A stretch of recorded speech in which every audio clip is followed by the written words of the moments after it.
Coisa linda, gente, em plena quarta. E todos vocês aqui, para a gente compartilhar a palavra de Deus, amém?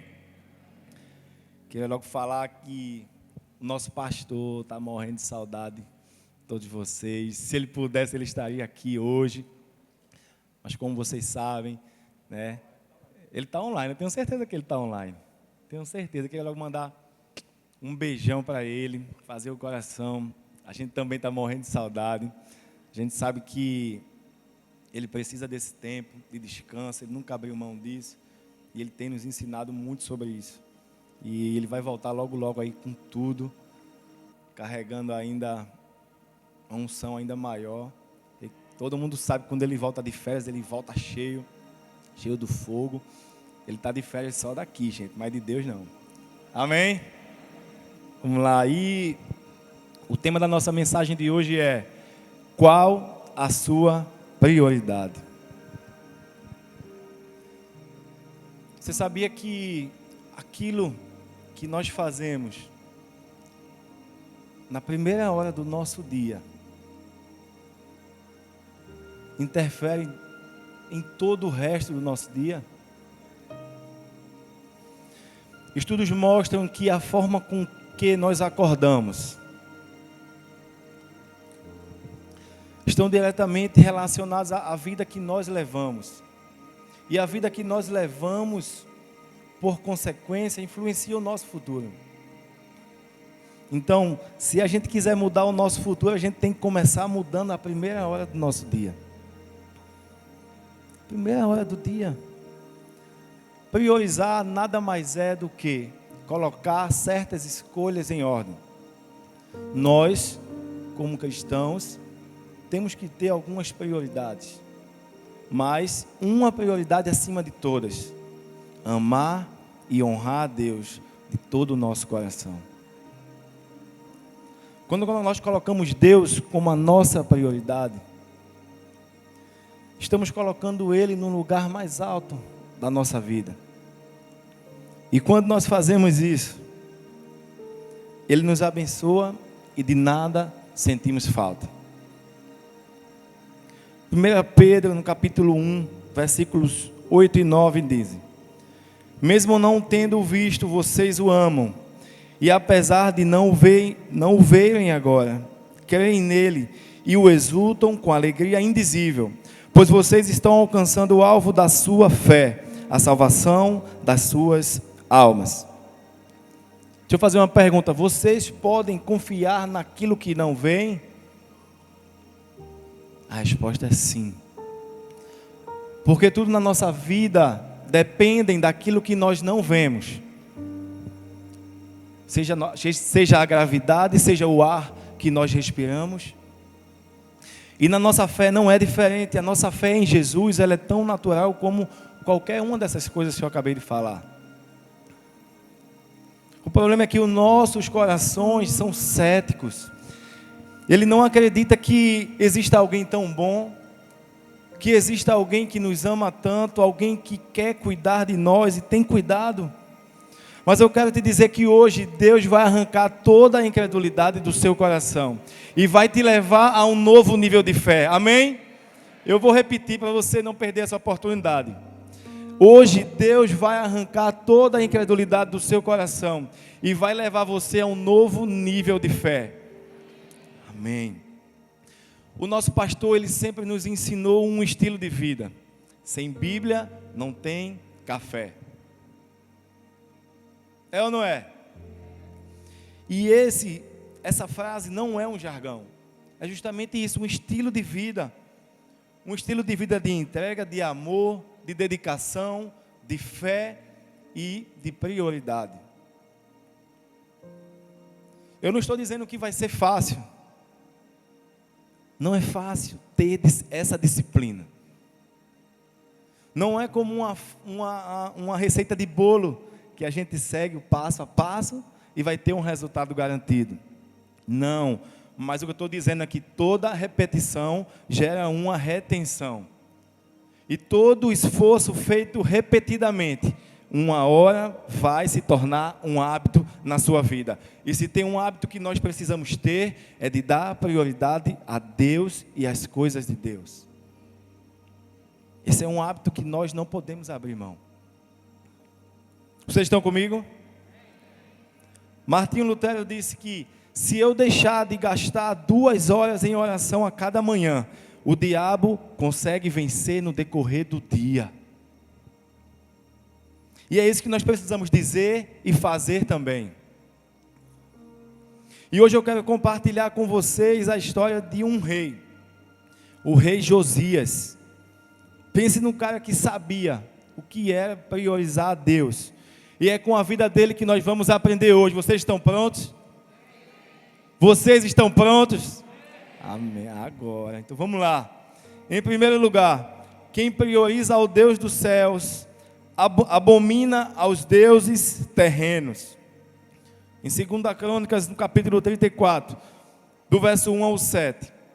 Josias tinha 8 anos de idade quando começou a reinar, e reinou 30 anos em Jerusalém.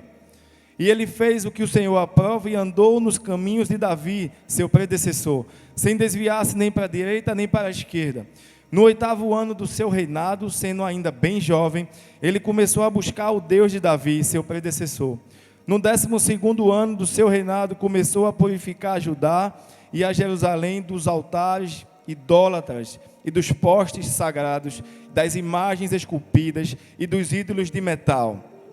Sob suas ordens foram derrubados os altares dos Baalins. Além disso, ele despedaçou os altares de incenso que ficavam acima deles. Também despedaçou e reduziu a pó os postes sagrados, as imagens esculpidas e os ídolos de metal. E espalhou sobre os túmulos daqueles que lhes haviam oferecido sacrifícios. Depois queimou os ossos dos sacerdotes sobre esses altares, purificando assim Judá e Jerusalém, nas cidades das tribos de Manassés, de Efraim e de Simeão, e até mesmo de Naphtali, e nas ruínas ao redor delas. Derrubou os altares dos postes sagrados, esmagou os ídolos, reduziu-os a pó, e despedaçou todos os altares de incenso espalhados por Israel. E então voltou para Jerusalém. Josias, ele foi um rei de Judá, que reinou aproximadamente 31 anos.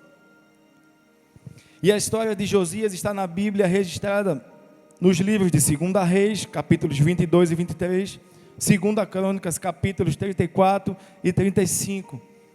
Além de outras referências nos livros dos profetas Jeremias e Sofonias. Ele era filho de Amon, neto de Manassés, e ambos foram reis de Judá.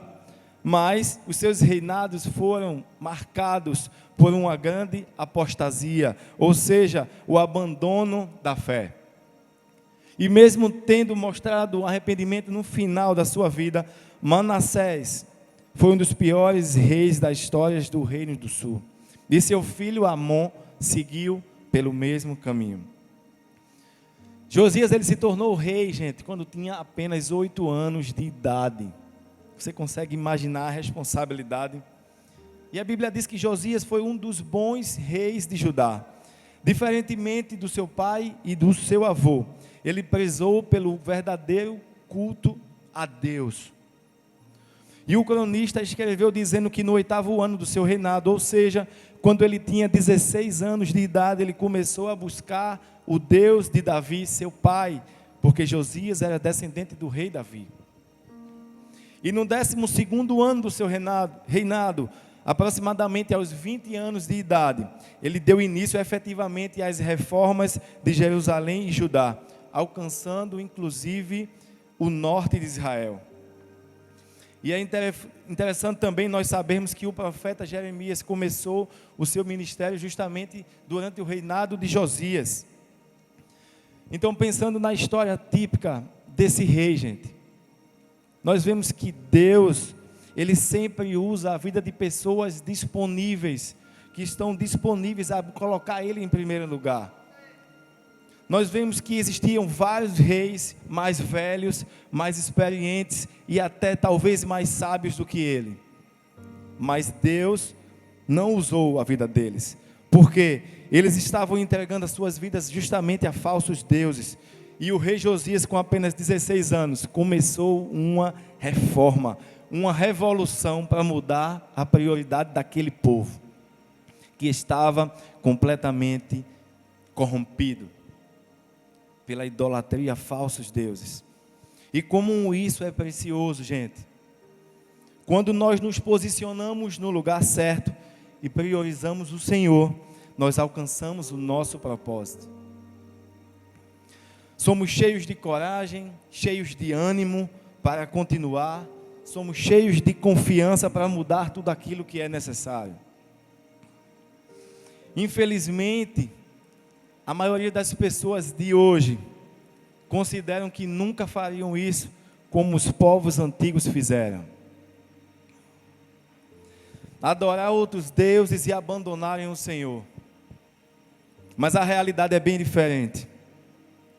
Porque o que era o bezerro de ouro, estátuas levantadas e altares cheios de sacrifícios continuam vivos até hoje.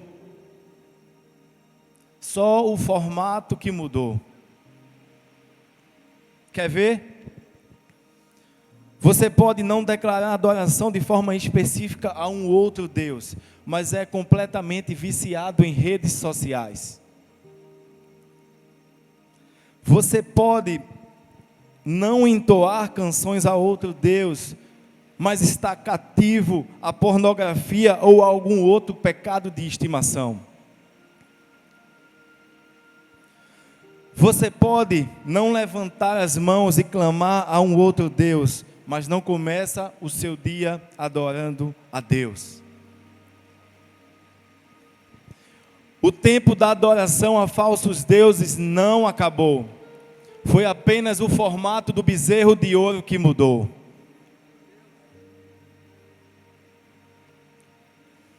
Se você chegou aqui com qualquer bezerro de ouro, qualquer tipo de abandono de fé, qualquer prioridade trocada, hoje Deus vai mudar isso na sua vida, no nome de Jesus.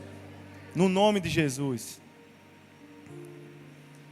Pense comigo, são mais de 7 bilhões de vozes no mundo. E Deus não se confunde quando ouve a sua.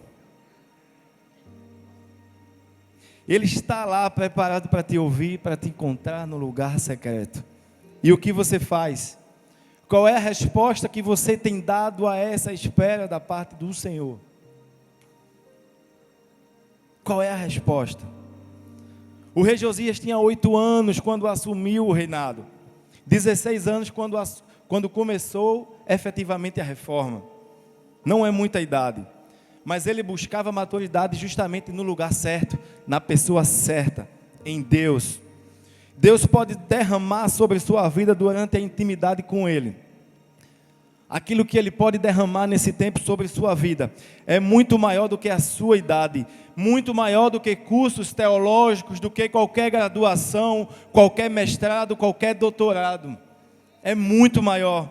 Então, quando a gente busca Ele, quando nós buscamos conhecê-lo, qualquer limitação humana se torna pequena demais diante do poder do nosso Deus. Não se limite, não importa se você tem 16 anos, se você tem 60 anos. A partir do momento que você coloca Deus em primeiro lugar na sua vida, e deixa de lado todas as outras coisas que tentam, eu digo tentam, porque não vão conseguir roubar o lugar que pertence somente a Ele. Eu ouvi uma frase que dizia que o diabo, ele não precisa nos destruir, ele precisa apenas nos distrair. E o que é que tem distraído vocês? Para que vocês não busquem a Deus em primeiro lugar. Fujam das distrações. O texto diz que o rei Josias começou a purificar Judá e Jerusalém contra os altares idólatras.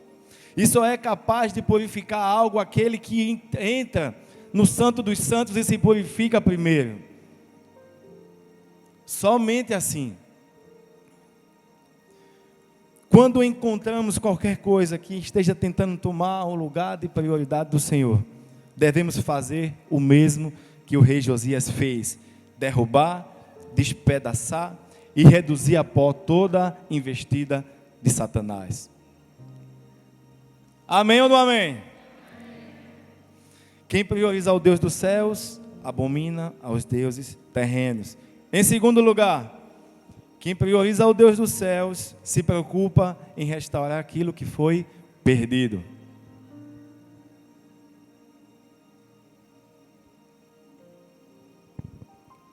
Segunda Crônicas 34, versículo 8.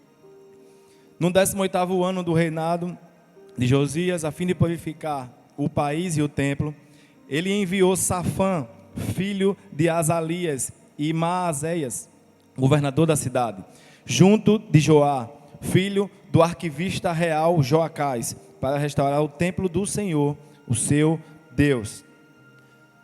O rei havia interrompido a adoração a falsos deuses em Judá e destruído os altares que serviam ao paganismo. Ele também providenciou que o templo recebesse os reparos necessários.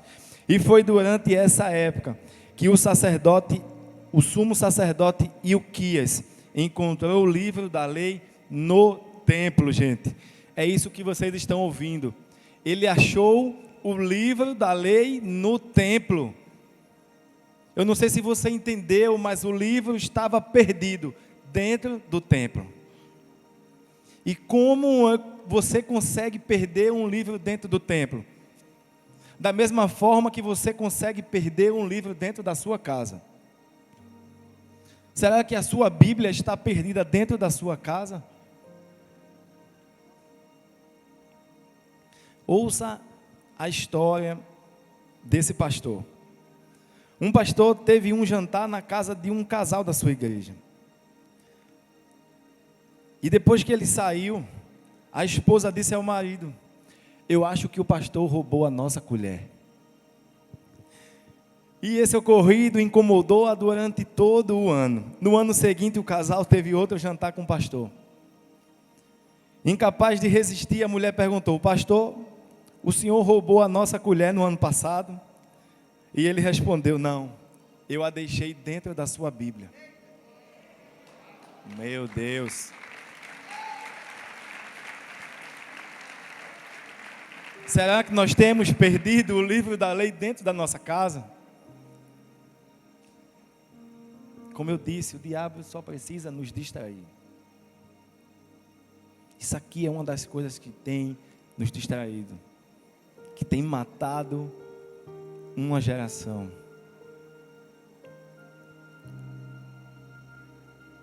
Não deixem que nada distraia vocês. Então, seja como for, o que se sabe é que esse livro foi muito importante, porque quando Josias encontrou esse livro e ele viu o que continha nele, ele entendeu que o povo tinha estado em terrível rebeldia contra Deus e que seria alvo do juízo divino. Então, rapidamente ele pediu. Qual foi a atitude dele? A atitude certa. Precisamos consultar o Senhor. E foi justamente o que ele fez. Na ocasião, ele procurou a profetisa Hulda. E a mensagem de Deus através dela foi que realmente o povo seria castigado por conta daquele pecado. Mas tal castigo seria adiado para os dias após o de Josias, visto o seu arrependimento sincero e o zelo para com o culto a Deus. Assim, houve em Judá a renovação da aliança e a centralização da adoração em Jerusalém, e a purificação da nação com a eliminação de toda forma de adoração pagã. É tão lindo como nós vemos a preocupação do rei Josias em reconstruir justamente tudo aquilo que havia se perdido, de renovar aquilo que havia sido esquecido e de restaurar o que havia sido deixado de lado. Ele poderia apenas ter derrubado os altares, mas ele foi além. E a intensa busca dele, da restauração do relacionamento entre Deus e o povo, foi que deu livramento ao rei e a toda uma geração. Ele tinha feito uma mudança tremenda, só colocando tudo abaixo. Mas quando ele focou na restauração do templo, ele estava levando o altar certo para adorar apenas o Senhor. Ele estava mostrando que aquele povo não estava ao léu, não estava abandonado. Vocês têm a quem recorrer. Foi isso que ele estava dizendo àquele povo, e é isso que Deus está dizendo a vocês hoje. Vocês não estão sós, vocês têm a quem recorrer. O Senhor ainda está aqui. O Senhor ainda está aqui. Apenas quem prioriza o Senhor consegue resgatar aquilo que foi perdido. Eu não sei se foi a sua vida com Deus que se perdeu. Eu não sei se é em algum relacionamento onde a falta de perdão reina. Se foi uma decisão que deveria ter sido tomada há muito tempo e você tem adiado. Mas algo precisa ser feito para virar justamente essa chave na sua vida. Independente do que seja, priorizar a Deus é restaurar o caminho de acesso a Ele, de obediência, de andar justamente em obediência a Ele por completo. E em terceiro lugar, quem prioriza ao Deus do céu recebe honra. Infelizmente, Josias morreu de uma forma trágica e precoce na Batalha de Megido em 609 a.C. O escritor de 2 Reis, falando sobre ele, disse o seguinte: antes dele não houve rei semelhante, que se convertesse ao Senhor com todo o seu coração, e com toda a sua alma, e com todas as suas forças, conforme toda a lei de Moisés. Depois dele nunca se levantou outro como tal. Uma das coisas que eu acho lindo em Deus, gente, é que Ele olha para nós, depois que a gente faz a coisa certa, e Ele poderia ter dito: não fiz mais do que a sua obrigação. Mas não é isso que Ele faz. Ele faz além. O primeiro mandamento que Deus deu a Moisés e que Jesus reforçou foi: amar a Deus sobre todas as coisas. Aquilo não era um pedido, aquilo era justamente um mandamento para mim e para você. Então qualquer pessoa que amasse a Deus sobre todas as coisas, como fez Josias, não estava fazendo nenhum favor a Deus, não estava massageando o ego de Deus, estava apenas obedecendo a ordem, e foi isso que Josias fez. Então, ele não levantou altares aos outros deuses, não deu margem para a idolatria, ele se comprometeu com a única adoração ao verdadeiro Deus. E o resultado disso é que aquele homem que estava só obedecendo foi honrado. E eu vou te explicar como ele foi honrado. Deixa eu te fazer uma pergunta. Levanta a mão. Quem aqui sabe o nome do seu avô? Levanta a mão. Levanta a mão. Quem aqui sabe o nome do seu bisavô? Continua com a mão levantada. Quem aqui sabe o nome do seu trisavô? Fica com a mão levantada. Quem aqui sabe o nome do seu tetravô? Fica com a mão levantada. Mas ninguém. Eu já tinha parado do meu avô. Sabe por quê, gente? Porque na nossa cultura, a genealogia não é importante. Não é importante. Mas, nas culturas orientais, sim. E Deus está vendo você pulando a genealogia na hora de ler a Bíblia. Deus está vendo você pulando. Mas, enquanto nós pulamos a genealogia, nós perguntamos: meu Deus, por que todos esses nomes aqui? Qual a importância disso? Por que colocar tudo isso ali? Se está na Bíblia, então é porque é importante. Amém? O povo de Israel Para o povo de Israel, a genealogia tem uma importância extraordinária, gente. Elas comprovam a autenticidade da Bíblia. Elas serviam de guia para a repartição de terras e orientação de toda aquela nação, daquele povo. Mas a maior finalidade da genealogia, sem sombra de dúvidas, era apontar o nascimento de Jesus. Quando Jesus apareceu, ele não anunciou: eu sou o Messias, o Cristo. Muitos fizeram isso ao longo dos séculos, mas não tinham as credenciais para isso. Somente Jesus. Não bastava meramente chegar e dizer: eu sou descendente de Davi, eu sou da linhagem de Davi. Não bastava só chegar e falar isso. Então, entre muitas provas de que Jesus era o Messias, os registros genealógicos dos judeus, guardados nos seus registros municipais, atestavam que ele precedia de uma linhagem real, correta, o rei Davi, a tribo de Judá. Se fosse tão fácil assim, a gente chegaria lá nos Estados Unidos e dizia: eu sou o neto de Bill Gates, vim buscar a minha BMW. Se fosse tão fácil assim, né? Mas justamente, gente, sem mostrar nenhum documento, sem mostrar nada, não tem como. Então, o que eu estou falando aqui, talvez a genealogia não tenha valor para você, mas você precisa entender que foi justamente assim que Deus deu a honra a Josias.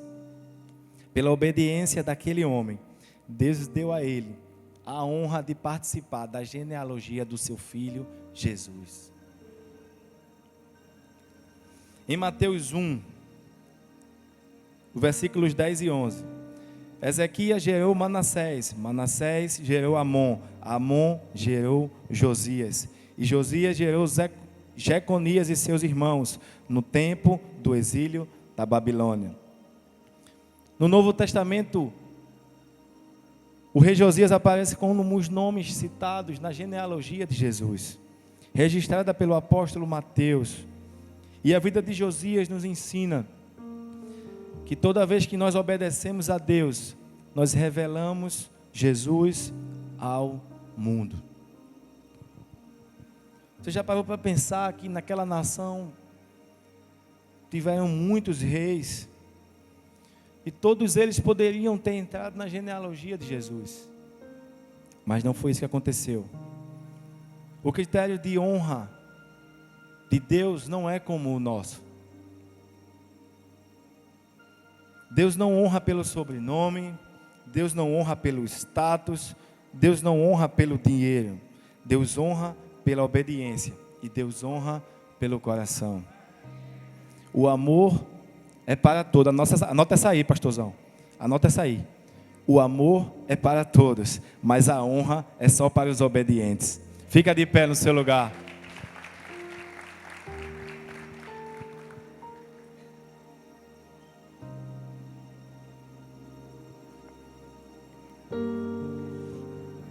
Aquele homem não recebeu apenas honra no céu, ele recebeu honra na terra também. A Bíblia diz que todos os moradores da nação de Judá choraram no dia da sua morte. O profeta Jeremias também compôs um cântico de lamento em homenagem a Josias. E até hoje todos os cantores e cantoras homenageiam Josias com cânticos de lamento.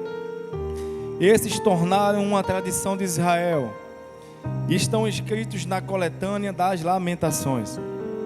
Você tem noção do que é toda uma nação que era voltada à idolatria? Honrar a vida de um homem justamente que foi fiel a Deus. E é quando nós mantemos a nossa fidelidade e obediência a Deus, que a gente consegue influenciar até quem parece inalcançável. Permaneça em obediência e Deus vai honrar você. Permaneça em obediência e Deus vai honrar você. Hoje é o dia que Deus vai reconstruir o altar do seu coração, renovar o que havia se perdido e restaurar o relacionamento que foi deixado de lado. Levante suas mãos.